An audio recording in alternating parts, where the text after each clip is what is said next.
Bien-aimés, que la paix de notre Seigneur et Sauveur Jésus-Christ soit encore avec vous et qu'il dispose vos cœurs, afin que vous puissiez recevoir ce message avec joie, amour, paix, simplicité et sincérité de cœur au nom de Jésus-Christ. Amen. Bien-aimés, je veux vous parler du sexe avant le mariage.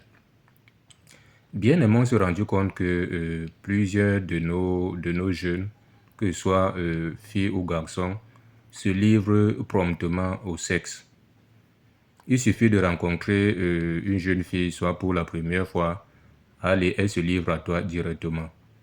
Soit même, même au bout même d'une semaine ou un mois, ou quelques jours, voilà, elle se livre à toi si facilement. Bien aimé, les gens ont banalisé le sexe. Et ce qui n'est pas bien. Parce que ce que nous devons comprendre, c'est que c'est une alliance qu'on tisse.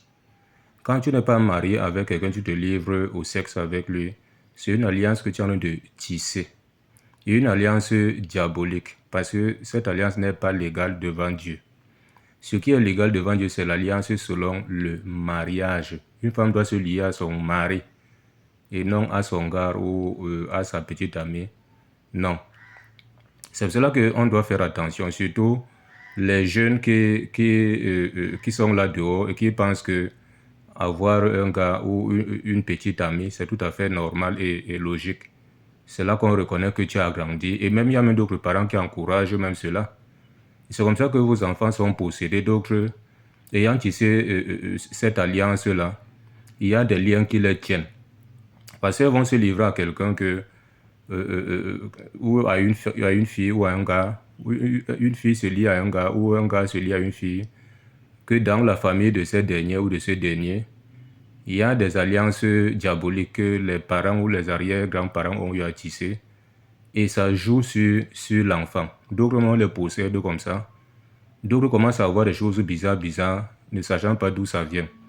Et on commence plutôt à accuser d'autres personnes. Pourtant, c'est eux qui sont ou c'est elles qui sont à l'origine de ce qui leur arrive.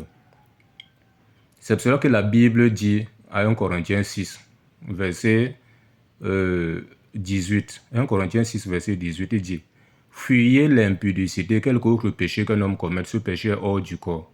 Mais celui qui se livre à l'impudicité pêche contre son propre corps, parce que tu as de lier l'impudicité directement à ton corps. Et ce qui n'est pas bien. Tu dois glorifier Dieu dans tous les compartiments de ta vie. Si tu dis que tu es une chrétienne ou un chrétien, parce que vous allez même trouver ça dans le christianisme. Il y a les gens qui s'adonnent au sexe comme ça, si facilement. Et ils sont là, ils louent Dieu, ils prient Dieu, ils sont dans les milieux dits chrétiens, se disent que c'est tout à fait logique ou normal. Or, c'est archi faux. On ne se livre pas de telles pratiques quand on n'est pas marié. Apprenez à vous préserver du sexe avant le mariage. Parce qu'en Corinthiens 7 est clair. Écoutons ce qu'en Corinthiens 7 nous dit. À partir du verset 32. Pour que vous arrêtez cette pratique. Parce que cette pratique va vous amener en enfer. 1 Corinthiens 7 à partir du verset 32. Écoutons ce que ça nous dit. Il dit. Or, je voudrais que vous soyez sans inquiétude. Celui qui n'est pas marié s'inquiète des choses du Seigneur, des moyens de plaire au Seigneur. Si tu n'es pas marié, inquiète-toi des choses du Seigneur, des moyens de plaire au Seigneur. Cherche à plaire au Seigneur. Arrêtez de dire aux gens que si vous passez un bon bout de temps sans toutefois vous livrer au sexe, vous serez malade ou c'est pas normal. Et d'autres tombent dans ce piège-là. Ça veut dire que les autres qui ont servi Dieu jusqu'à ce que elles se soient mariées ou se sont mariées, eux là étaient malades. Donc faites attention, c'est du n'importe quoi. C'est le diable qui met ça dans les têtes des gens pour vous pousser à vous livrer si facilement au sexe. Donc si tu n'es pas marié, inquiète-toi des choses du Seigneur, du moyen de plaire au Seigneur. Il continue. Au verset 33, il dit, et celui qui est marié s'inquiète des choses du monde, du moyen de plaire à sa femme. Cherche à plaire à ta femme, toi qui es marié. Toi le garçon, si tu n'es pas marié, arrête de te livrer facilement à l'impudicité. Arrête de te livrer facilement au sexe. On continue. Au verset 34, il dit, de 1 Corinthiens 7, il y a de même une différence entre la femme et la vierge.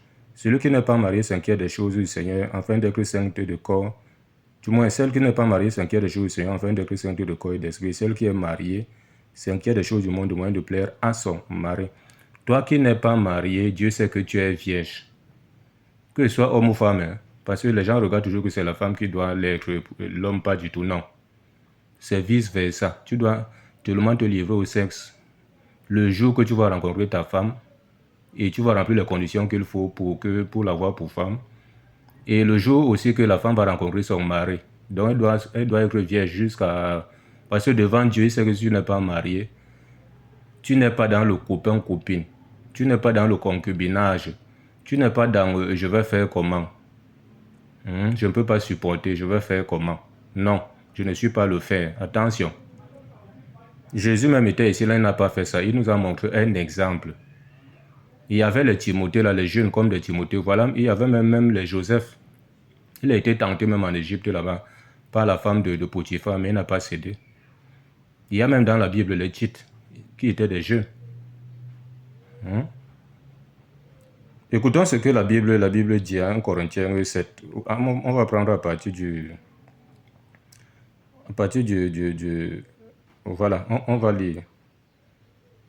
À partir du verset 7, écoutons bien. Il dit, « Je voudrais que tous les hommes soient comme moi, mais chacun tient de Dieu un don particulier, l'un d'une manière, l'autre d'une autre.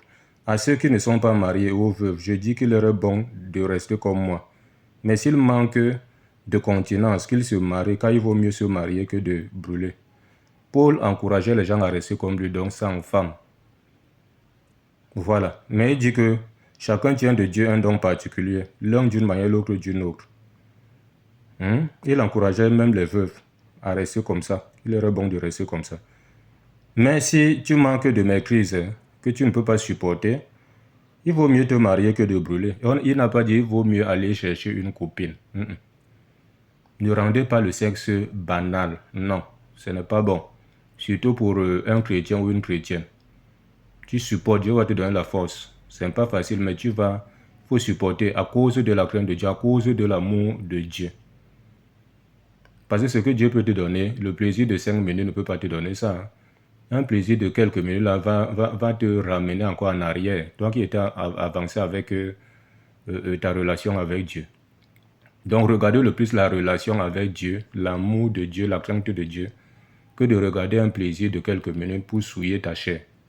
Parce que ça, c'est souiller ta chair. Écoutons ce que 2 Corinthiens nous dit ici. 2 Corinthiens 7, verset 1. 2 Corinthiens chapitre 7, verset 1. Écoutons ce que ça nous dit. Il dit, « Ayant donc de telles promesses, bien-aimés, purifions-nous de toute souillure de la chair et de l'esprit, en achevant notre sanctification dans la crainte de Dieu. » Donc, purifie-toi de ce genre de souillure-là, de la chair et de l'esprit, et achève ta sanctification dans la crainte de Dieu. Mais si je ne le fais pas, parce que tu vas aller faire, tu viens te cacher dans un milieu qu'on appelle l'église, et tu t'autoproclames chrétien, tu envoies le feu, tu bois le sang de Jésus, tu pries avec le sang de Jésus, ça ne pourra pas te sauver. Tu auras toujours les mêmes problèmes spirituels, les mêmes couches de nuit, les mêmes nourritures nocturnes. Oui, ta vie spirituelle sera toujours perturbée. Il faut que tu comprennes cela. Et après, tu finis comme ça, tu vas encore en enfer, parce qu'aucun impudique n'héritera la vie éternelle. Voici ce qu'Apocalypse 21, verset 8 nous dit ici. Verset 7 à 8, Apocalypse 21, verset 7 à 8, il dit, « Celui qui vaincra héritera ces choses, je serai son Dieu, il sera mon fils. Mais pour les lâches, les incrédules, les abominables, les meurtriers, les impudiques, les enchanteurs, les idolâtres et tous les menteurs, leur part sera dans le temps de feu et de souffle qui est la seconde mort. » Donc tu iras encore brûler dans le temps de feu. Donc fais attention. Fuis le sexe avant le mariage, ce n'est pas bon. Et habille-toi bien, parce que le fait de mal t'habiller, ça attire même les ondes aussi négatives en toi, ça attire le mauvais esprit aussi. Parce que quand tu t'habilles mal comme ça, le diable aussi va s'arranger à t'envoyer les gens pour te faire la cour, pour te séduire. Parce que le fait de s'habiller mal, c'est pour séduire l'autre. Quand on ressort ces rondeurs, c'est pour séduire l'autre. Et quand tu as le retour de tout cela, n'accuse personne, il faut t'en prendre à toi-même, parce que c'est toi qui es à l'origine de ce qui t'arrive. Il y a un dicton mondain qui dit que on regarde le plus là où on est tombé, mais on ne regarde pas là où on a trébuché. et tu seras prompt à accuser quelqu'un dans ta famille ou un voisin ou un proche ou un vieux père ou je ne sais quoi, que c'est lui qui a l'origine de tes malheurs. Pourtant, c'est toi-même qui as l'origine de tes malheurs, donc fais attention.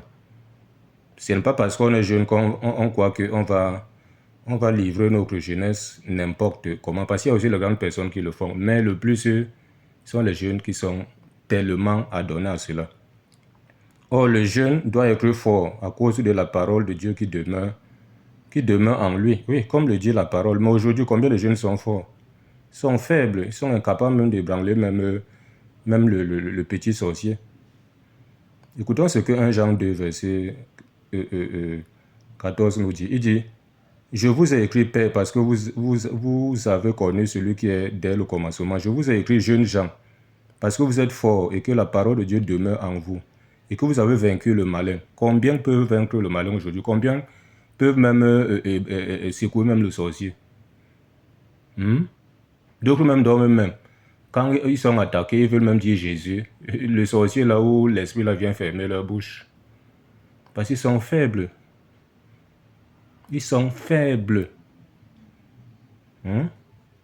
Écoutons ce que Ecclésiaste 12 nous dit ici. Du moins, si vous lisez Ecclésiaste 12, ça parle même des jeunes.